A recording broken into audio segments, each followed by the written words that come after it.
बिस्मिल्लाहिर्रहमानिर्रहीम अस्सलाम वालेकुम माय डियर स्टूडेंट्स नन मैं इंशाल्लाह बल टॉपिक डिस्कस को डायग्नोस्टिक फीचर्स ऑफ प्लांट्स दी मकसद دا دی چې دا بوټي د بل چیز نه په کومه خبرو جدا کولای شي چې یاره دا پلانټ او دا بل شی پلانټ نه دی نو په دې کې نمایا چې کوم خبرې دي هغه باندې ډسکس کوو په بوټو کې نو په دې کې اولنۍ خبره زموږ سره دا آټوټراپس دا آټوټراپ مقصد دا دی لکه دا فرض کړه زموږ بوټي دی نو دا بوټي په خپل خوراک همیشه په خپله تیاری دا آټوټراپس دی لکه دا په خپل خوراک مطلب ځمکې نه به دا H2O واخلي کلیر ده او د اټماسفیر نه به کاربن ډای اکساید ګیس واخلي د بر نه به پنور ولګي او کلوروفیل په دې کې خپل شته نو دې په موجودګۍ کې به دا خپل خوراک په خپل تیارولی شي دا یو غټ خصوصیت دی یو غټ فیچر دی د پلانټ یو دا خبره شوه کلوروفیل خو به کې چې خپل خوراک تیاری نو هغه به د کلوروفیل موجودګۍ کې تیاری کلوروفیل نه بغیر دوی خپل خوراک نشي تیارولی بل موږ کا د دې باډي خبره کوو لکه دوی دا جسم څنګه جوړ دی د ګوره زیاتر بوټي موستلی بوټي داسې دي چې په هغه کې به ته په بوټي کې زیله ټیک ده یا تنه او په پاڼه دې کې به فرق کولی شي دا په دې بوټي کې دا پاڼه ده دا پکې تنه ده او دا پکې زیله ده د دې پسې بیا زموږ سره ټیکینګ ان میټیریل دوی چې کوم خوراک میټیریل زه نه کې لکه په دې زموږ کې تاسو ته پته دي کې اوبه دي ټیک ده او په دې ځمکه کې چې کوم اوبه دي نو په دې ځمکه کې په دې خاوره کې مختلف مینرلز هم دي که نه نو هغه مینرلز په دې اوبو کې حل شي او سلوشن جوړ کړي کله چې په اوبو کې موږ یو بل څه شي حل کوو هغه ته موږ سلوشن وایو که نه نو دا یو سلوشن جوړ شي او دا سلوشن د بوټي بیا ځان ته راکاږي پورته دې بوټي ته راوړي ټیکینګ میټیریل په دې طریقه دې ځان ته راولي بل پیکسټ بوټي چې څومره دا په ځای ولاړ لکه دا بوټي لکه فرض کړه نن دلته ولاړ دی د سال راپاس دا بدلتلی داسې باندې بوټي به همیشه په خپل ځای باندې پیکس ولاړي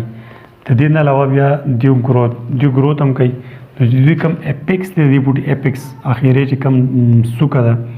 نو په دې باندې دوی پورته غټېږي نو دوی داسې خپل ګروت کوي دوی ته سینسیټیوټي هم کېږي سینسیټیوټي مطلب دا دی لکه دا بوټي دې باندې تر اوبه باندې که نو دا بوټي به مړ شي دوی ته احساس وکړي چې د ګونې شته ته به دا مري یا دا نور دی د جولای 15 تاریخ دی ډېر تیز نور دی لاندې ته اوبه هم نشته دی چې اوبو ته نشي دا بوټی به بیا مړاوی کېږي د ډېر تیزې ګرمۍ د وجې نه ټیک ده نو دوی ته احساس کېږي د دې نه علاوه بیا د دوی سیلوال چې کوم دی د بوټو سیلوال به همیشه رسه نه جوړي سیلولوز نه جوړي د سیلولوز نه کلیر ها الټرنیشن اف جنریشن زموږ سره بوټو یو بل خصوصیت دی لکه فرض کا الټرنیشن اف جنریشن تاسو ګورئ اټ از د اکرنس of sexual phase ठीक है sexual phase and asexual phase one after other in life cycle of plants मतलब دا دی چې کله بعضې بوټي چې خپل کله لایف سایکل کوي لایف سایکل مطلب دا دی لکه دا بس فرض زموږ څه بوټی دی او دا بوټی خپل بچي پیدا کوي نو دا به داسې سره سټیجونه نه پاس کېږي او د هغې سټیجونه پاس کېدو نه به بعد دا به د دې په شان بوټی دلته پیدا کېږي نو په دې دا چې کوم سټیجز دي کې مختلف سټیج راځي نو په دې کې به سیکچوال پیز هم راځي په الټرنیشن جنریشن کې سیکچوال پیز به پکې ځان راځي او سیکچوال پیز پسې به اسیکچوال پیز هم راځي نو دې ته موږ وایي الټرنیشن اف جنریشن په الټرنیشن اف جنریشن کې بیا دوه جنریشن دي که نه یو دی ګیمټوفایډ جنریشن مطلب دا دی چې دې بوټي د خپل بچی پیدا کوو نو په دې لایف سایکل کې به داسې سټیج راشي چې دوی به ګیمیټ جوړوي څه به جوړوي ګیمیټ جوړوي او نو چې کوم سټیج کې یا کوم بوټي ګیمیټ جوړ کړو نو هغه جنریشن ته به موږ ګیمټوفایډ جنریشن وایو ټیک ده او بیا پسې بل دی سپوروفایټیک یا سپوروفایډ جنریشن سپوروفایډ جنریشن مقصد دا دی چې دا بوټي به بیا سپور جوړوي څه به جوړوي سپور به جوړوي نو چې سپور جوړ کړو نو دغه سټیج کې یا کوم بوټي چې کوم سپور جوړوي دغه ټایم کې ورته بیا موږ سپوروفایټیک جنریشن وایو لکه فرض دا داسې چلي لکه فرض کړه دا زموږ یو بوټی دی دا ټیک ده دا بوټی دی نو دې بوټي کې دلته کې جوړ شوي دي سپورس ټیک ده سپورس نو دا سپورس چې کله دې کې پاخه شو نو دا به دې نه بار ته راولوي ټیک ده دا سپورس راولوي نو دلته کې دا اوس سپوروفایټ دی چې سپور جوړ کړلی که نه سپوروفایټ په پیز کې زموږ سره اسیکچوال کې مطلب سپور دی نو دا سپور چې راوړو نو دې سپور نه بیا دوباره بیا بل بوټی جوړ شي یو بوټی فرض کړه دا جوړ شو او د بل سپور نه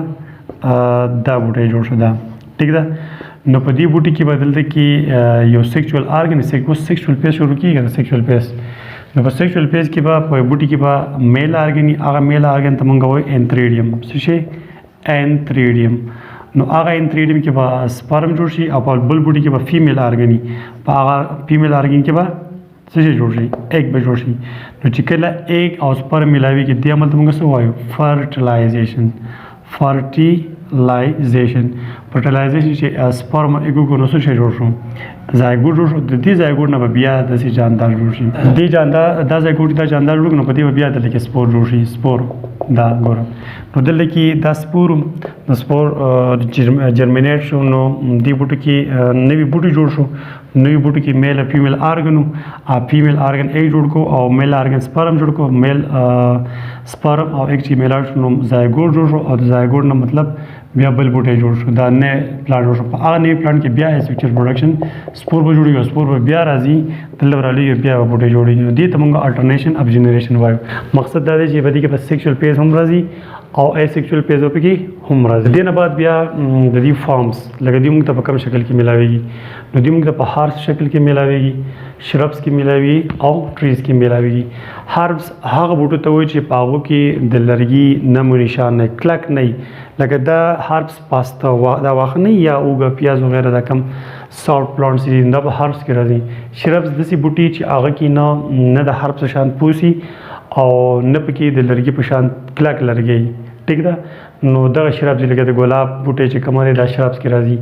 او بل ټریز باغ کې چې هغه ټیک ټاک د او د لرګي نه جوړ تنای